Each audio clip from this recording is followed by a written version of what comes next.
Hello guys, আজকেও আমি ছাদে চলে আসছি যেহেতু বাসায় আম্মু ছিল না, তো পানি দিতে। এখানে অনেকগুলো পুঁই শাক হয়েছে, এখান থেকে আজকে আমি শাক তুলবো। কিন্তু আমাকে বলে নাই যে শাক তুলতে, তারপরেও আমি তুলবো, কারণ আমার শাক তুলতে অনেক ভাল লাগে। আমি যদি গ্রামে কারো বাসায় বেড়াতে যাই, রাস্তার পাশে শিম গাছ দেখলে আমি গাড়ি থেকে নেমে শিম তোলা স্টার্ট করি। কি ব্যস্ত শহর!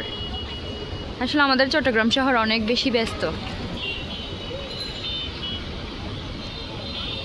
বাট রাজশাহী এত বেশি নীরব আমি কখনো দেখি না। এরকম একটা শহর, কোনো যানজট নেই, কোনো জ্যামে পড়ি না, অনেক ভালো লাগে। বাট আমাদের এখানে একটুখানি হইলেই জ্যামে পড়ে যায়। আমাদের এখান থেকে সব কিছু দেখা যায়। এটা হচ্ছে আমাদের পোলাও পাতা গাছ।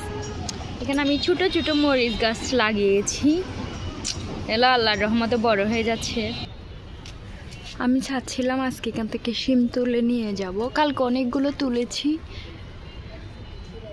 বাট আজকে ওইখানে দেখতেছি অনেকগুলো শিম। আপনারা হয়তো দেখতে পারবেন না, কারণ ভিতরে ভিতরে যে এখানে আছে শিম, দেন এখানে আছে।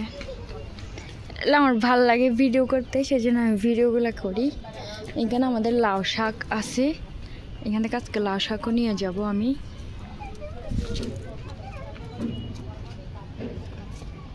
লাউ শাক টাশক সব কিছু নিয়ে যাব।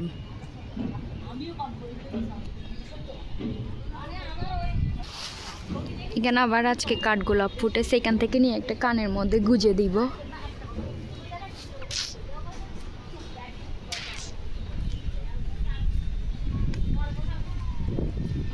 এগুলো হচ্ছে আমাদের গাছপালা। আজকের সানটাও অনেক বেশি সুন্দর।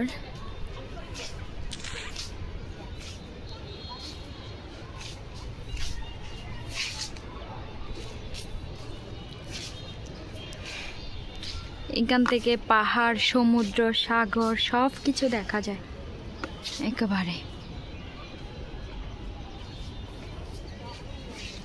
আল্লাহ হাফেজ, চলে যাব।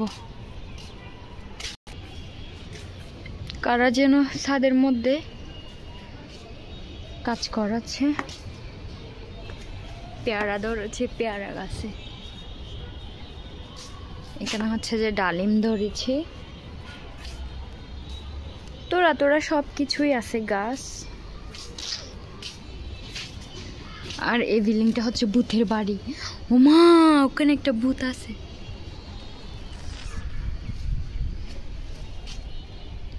নতুন শিম গাছ। চলে যাব বলে আমি আবার নতুন করে ভিডিও করতেছি। পুরো ছাদ বাগান, কি সুন্দর তাই না?